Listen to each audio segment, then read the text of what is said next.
Hello guys, today's vlog, papunta kami sa city sa Pascua Hospital para sa aking eye surgery. Biglaan lang ito guys kasi tumawag yung doktor na schedule ko na para sa eye surgery. Ito po ay dito sa city ng Regina, ng Saskatchewan. Yan.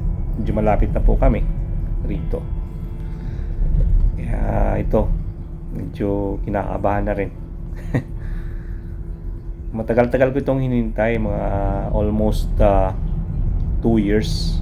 Ngayon biglang tumawag. Actually nasa trabaho ako nun. Ngayon tumawag sila na kailangan daw maoperahan na. Kaya yun, hindi na ako nakapag sabing hindi. Talagang sabi ko sige at para matapos na ito. Yan. Medyo malapit na kami dito guys. Umaga pa ito dito, mga umaga. Yan. Kasi ang schedule ko is alas 7. Yan. Yun, nandito na kami sa ospital. Yan, nakikita nyo. Yan guys, share ko lang sa inyo dito sa Canada. Pag may health card ka, wala kang babayaran sa hospital ng Canada. Yun ang kagandahan dito guys. Yun ang gusto ko rito, yung health nila. Talagang maganda. Walang bayad. So dito guys, yung operation ko ay isang oras. So makakalabas kami kaagad. Yan. Si-share ko lang sa inyo guys kung paano ako nagkaganito. Ito guys yung pterygium or pugita sa aking mata. Ito guys nakuha ko, sabi ng doktor, sa sobra sa exposure sa araw or sa ultraviolet radiation in sunlight, sabi ng doktor. Minsan sa mga dusty or sandy sa environment, sa ating kapaligiran. Minsan napupuwing tayo, huwag nating kugustuhin, ating mata kugustuhin kasi mahirap yun para baka mag-cause ng ganitong sakit na pterygium or pugita. Mahirap ito guys, ang sakit. Kaya ingatan po natin ang ating mga mata. Ating mga mata. Pag lumabas tayo, magsalamin po tayo para yung sikat ng araw hindi ma-direct sa ating mga mata kasi yun nagkukos din yun, sabi ng doktor. Tsaka yung dumi ng hangin. At papunta na kami doon.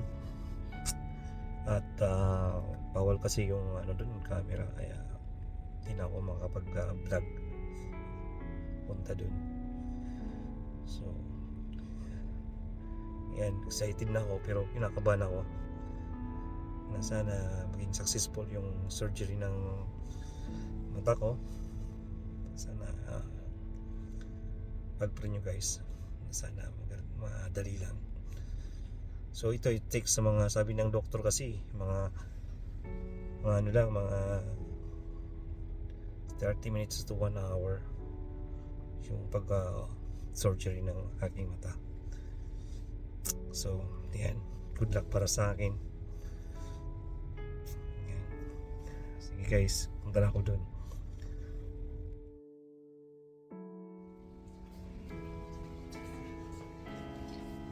Guys, tapos na surgery.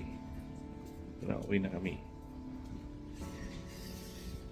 So ayan guys, thanks God, successful yung operation ko.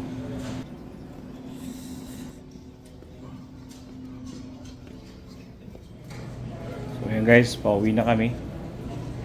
Ganito yun dito guys, pag ganyan ang surgery mo lang, pinapauwi ka kaagad. So doon na yung gamutan mo sa inyong bahay. So pabalik ka na lang sa check-up sa specialist. Dito na kami sa labas. At pauwi na kami sa bahay. Medyo makirot siya guys. Naramdaman ko. Ayan.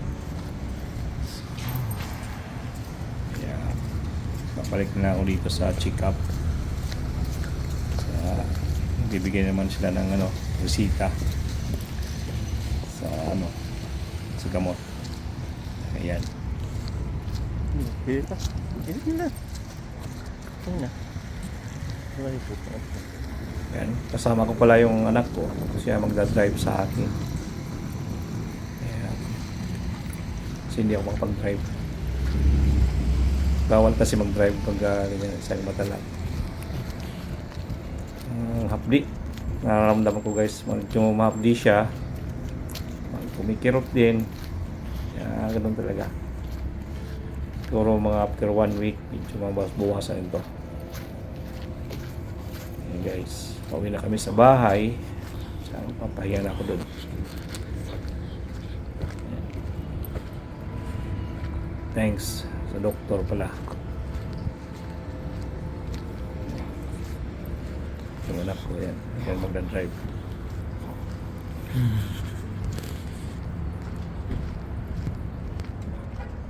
So yan guys, malamig na.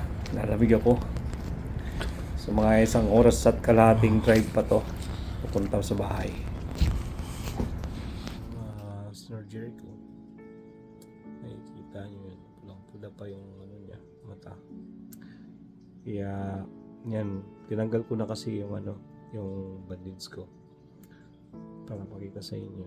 Yan, malagyan ko mamaya ng ano yan. Meron akong gamot dito, 2 drops. Yan, siguro mga 2 buwan mga okay na to. Yan, hirap pala ito guys. Ganito. Masakit din pag surgery. Yan. Dito na pala kami sa bahay. Yan. Yan, yun, pinakita ko sa inyo yung ano ko, yung surgery. Yan, mula siya dito. Dito yun, dati naka-cover siya sa ano ko. Dun sa may isa itim. Delikado guys kasi minsan sabi nga ng doktor nakakabulag, baka mabulag pag ano. Butit na agapan. Yung napaluluha-luha. Ayan guys. Kaya ingatin nyo guys yung mga mata. Mahirap. Sige guys.